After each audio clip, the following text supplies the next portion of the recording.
Hey, two. Hey, one. Hey, two. Hey, three. Hey, four. Hey. Ho. Hey. Ho. Hey. Ho. Hey. Ho. Everybody get up. Ho. Hey. Ho. Hey. Ho. Hey. Ho. Everybody get up. Hey, how you doing, Miss LaDios? I'm doing well, Miss Rav'n. How you doing today? I'm doing fantastic. So happy to be with you and our viewers on another episode of Actors from the Dark Side. Today we're going to have a really fun topic. We're going to be talking about traditional actors versus reality stars and the road to celebrity. Yes. So yeah. And she is? I'm Rav'n Moon, an actor with passion. And I'm LaDios Muhammad, an actor with purpose. Aw, yay.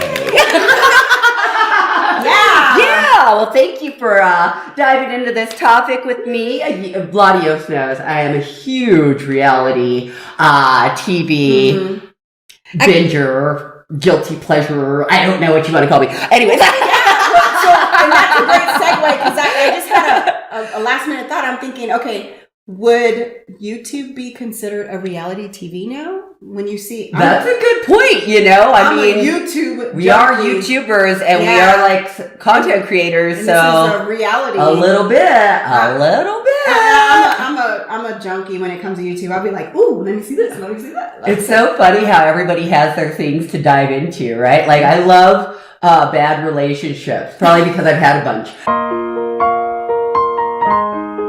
And so, like, I love watching, like, Married at First Sight, 90 Day Fiance. Like, oh, there's a time limit and you're going to be together forever? Yeah, I'm watching that. Like, wow. I tried to watch that. I think Mr. King was watching that one. He goes, this is really good. And I was like, I feel dirty. No. That's so cool. Like, these reality shows have, like, one of the opportunities is maybe you don't want to be a full-time, like, actor or film, TV, but they give you other avenues to celebrity. Sure, yeah. Maybe you don't want to memorize scripts and do hard work. That's Anyways. That's so funny you say that because my son is going into modeling and he's trying to do, you know, he likes to do extra work. He's like, oh, I don't want to memorize a whole bunch of lines. I just like to be a featured extra. I said, so you just want to memorize one line? He's like, yeah, one or two lines. I don't want to memorize a whole script. And I was like, okay, you're leaving a lot of money on the table. Yeah. And I know, like, for me, the reality gig might be fun, but I love our craft. I effing love our craft. And I find real actors just absolutely do. We geek out over this. Like, we love scripts. We love, you know, putting in the work. I mean, honestly, putting in that work is, like, rewarding for me and fulfilling. So to have that out of my life, I couldn't even imagine. Yeah. So, like, yeah, it's kind of like sometimes I look at reality like a shortcut, but I look at it as an empty shortcut because I wouldn't be fulfilled just having the TV. I'm just waiting for them to create an award for reality TV. I'm waiting for that to happen because in my opinion, and I know people ain't gonna like this, but I don't see reality as real acting. It's entertainment. So I want to see eventually they're going to create a category for the best reality star. Something, right? Yeah, you're getting a Tony, you're getting an Oscar, you're getting... a lot of people like will maybe throw shade at me because they're like, really, how can you watch that? And I'm like, look, it's highly choreographed improv. Yeah. That's what it is. It's highly choreographed improv. These people know they're being filmed, they know, they just have a circumstance, and they're going to play it up in front of the camera, right? And that's basically what improv is, right? You yes and the shit. So, and then the editor does cut it to make to make it dramatic. Add the music to make that one stupid question that you ask be like dun dun dun. Yeah, and all of that, you know. And it's absolutely nothing to get on stage, look pretty, glammed up, beautiful lashes, and your fashion, and just act like what? I want to say. Pretty much, because that would be the best.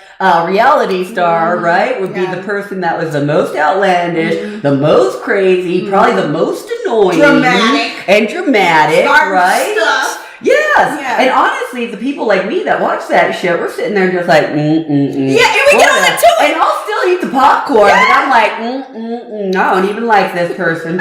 So, that's one of the good things about being an actor is like, right, when you build up those chops and you build a fan base, people like you because of your work, and you actually have sustainability and longevity. Right. Whereas most of these reality stars, well, whenever that season's on, you're hot. Yeah. But who's to say you're going to be hot in 5 years? And what are you doing in between the season? Are you working? Right. Do you have any sponsorships? Now, some do. Now, one of the, like, an Instagram person. I mean, you can definitely Instagram celebrities happen. As you know, Cardi B started with Instagram and became a rapper. She's big now. But what is the percentage of that truly happening? Right.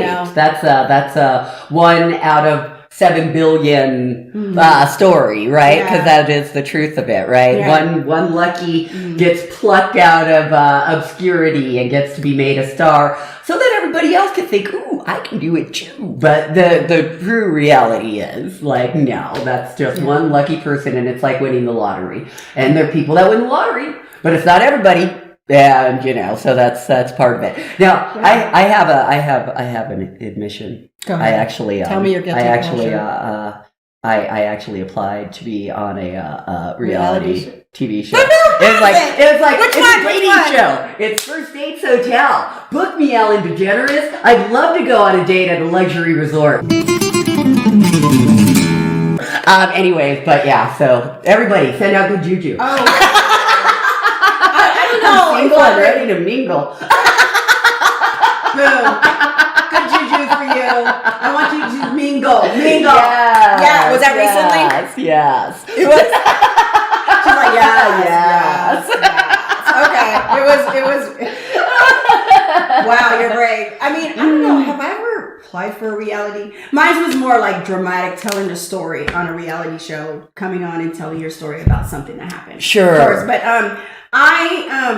I think what I'm finding though is even like actors like you and I, and very well established, veterans are now coming back and creating their YouTube channel. Yeah. Because the industry is totally changing. You got to promote yourself. Yes. And so, I'm sure you have Instagram like I do. Of course, our handles are right down here at the bottom. But I go through some of the celebrities' pages, and they're not doing anything that a typical Instagram celebrity or YouTuber would do. They're posting pictures of their family, and they're just making themselves to maintain sustainability of keeping relevant because this society today and this generation has that instant gratification, popcorn. Yep. Like me, I might hear a song and it may be 6 months old, but they were like, that's old. To me, that's new. Back in the day, it'd be, when an artist did a song, it might have took 2 or 3 years, but you've been enjoying that album forever. Now they're just asking you, push out content.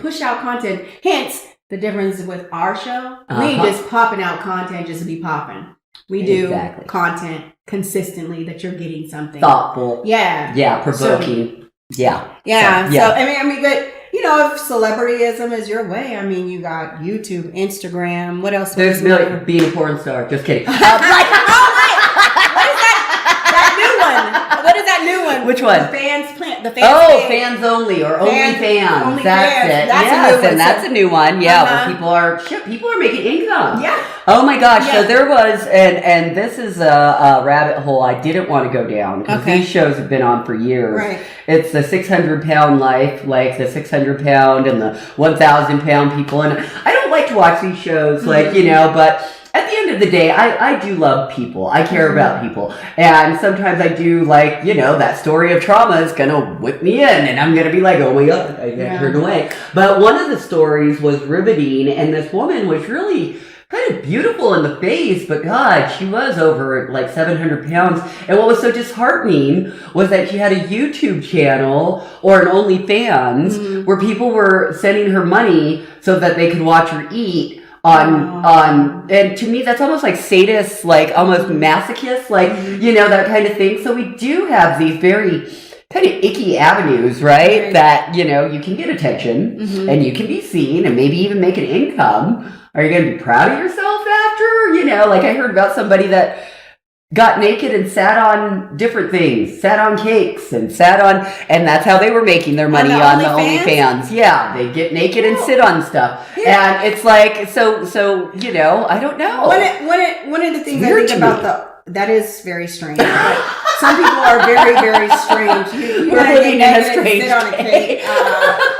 I don't know if I want to see that, but I will say this about the OnlyFans page that I have a respect for is that you have to be a member. So that means in order to be a member, you have to be paying a membership. In order to be paying a membership, that means you have to have a credit card. So that might eliminate some of the exploited kind of lower things that are happening that you can't, you know, because you can get so much on YouTube if you go down that rabbit hole. But that might kind of block out like being exposed for youth and minors to that. Maybe kind of like unless you have a reloadable debit card, be like, Mom, put some money on my money card. But one of the things I like is it still allows you avenues. Like, I know a guy who's a photographer. He's a great singer. He's so multi-talented. And he takes pictures for women for OnlyFans. He said that he might take pictures of people's feet. Because they have a foot fetish. And it's not anything derogatory in the picture, but people like to see that, you know? One girl, she says, I'm going to start one because she's a baker. I won't name her name until she starts it, but she's a phenomenal baker. And she says, I'm going to do an OnlyFans page and I'm going to bake in like a little lingerie and stuff. So, I mean, there's more than one way, basically, to celebrityism if you're trying to get that or to just get an income. Yeah, because that's the interesting thing right now, too, right? Is that income streams are changing. And people are realizing that with a little bit of ingenuity and a little bit of creativity. Ingenuity, I like that. They might be able to you know, supplement their income. I mean, I remember hearing about somebody that took their YouTube camera and went out to dinner and just filmed themselves eating dinner and was able to make $80,000 a year. Which she used to be out to dinner, right? That too. Yes. So, you know, again, that's ingenuity, right? Obviously, I have to imagine that this person has a good personality, has something that she's bringing to the table to make the income and all of that. But we are in this place where you can just keep throwing the spaghetti at the wall and seeing what sticks. And absolutely. So I mean, and then the other thing that I wanted to say though is I guess it comes down to what are you willing to do? What are your standards? What are your morals? Where do you lie ethically? Like when I walk away from this, I'm proud of myself. Exactly. I don't feel dirty or shamed or I don't want my mom to see that or any of that stuff, you know, but those are my standards. I have children. I have, you know, like there are people that I think about, well, what are they going to think if they see that, you know? So, you know, I'm like, I'm sure I could make great money, you know, if I wanted to get nudie and do those things, but I have to live with myself. I agree. You know, so that's 100%. What it comes down to. And I've always had standards. There's just things that I will do, and there's just things that I won't do. I mean, as I gotten older, there's some things I've opened up to because my children aren't young anymore. That I'm okay with, but I've already had a discussion with them, like, hey, would you be okay if you see me topless in a show? I'm fine, Mom. I'm fine. But when they were younger, I thought that might have been too much pressure. So there's just so many cool avenues. And you know, my acting coach was saying that. She goes, just start a YouTube. She goes, you know how many times I went down the rabbit hole and I just looked at someone baking a cake? Totally. There's this guy, I cannot remember his name because I never subscribed to him, but I did watch his videos for like months on end. But he wanted to create a cake and make a makeup palette. And so I literally watched him create a cake like from scratch and then create a makeup palette. It's just entertainment. That's the thing is it's entertainment. Absolutely. And that's a beautiful thing. That's one good thing is because you can get as creative as you like. But again, like when you walk away, can you sleep at night? Exactly. You know? Yeah. Do you have something that you're proud of? You know, and it was nice. I think I was at some social event recently. And, you know, somebody was like, wow, that's really cool. How did you get into that? How did you get your own show? And I was like, we created it. Like we're producers. Like we created that. That's what we did. Like that's where you got to be in this day and age. If you're gonna wait for opportunity, well, you might be waiting a really, really long time because there are people out there that are hungry, that are willing to put out the content, that are willing to get after it, and that's just the name of the game right now, whether or not you like it. Because those days of in the 50s or whatever, waiting for an agent to pluck you out of wherever, that's gone. People are expecting you to bring content and expecting you to have a presence. Right. And speaking of content, we're going to start doing some, Rav'n and I will start doing some restaurant reviews. As yes. we love oysters. Yes. She turned me on to oysters. She turned me out, y'all. I'm a bougie bitch. She turned me out to raw oysters. And we're going to be putting content of raw oyster restaurants that we will be visiting starting in Colorado and eventually throughout the nation. Yes. We can do really sexy. We're having some shots with oysters tonight. We are. I'm excited. I can't wait. But yeah, the content is all what it's all about. And it can be corny, fun, whatever. Yeah. But I mean, there's more than one way, to develop your craft and keep it creative. And I like the fact that it's unorthodox now because now people are not investing unless you're on that big bill, that big billing doc or, where, oh, you're Denzel Washington or, you are, I don't know, I can't think of anybody. Sure. You know what I'm saying. Me neither. Susan Sarandon, or, Matthew McConaughey. Yeah. There we go. I know a star. Somebody like that. Yeah. I mean, they're not promoting you like that, and even when you're in it, you have to still go promote your own stuff. You still, and let me tell you something, if y'all don't know this is why creating content is important. You don't get paid to promote. That's right. Monique is a prime example. You promote because it's in the contract of that movie that you have to promote. Period, point blank.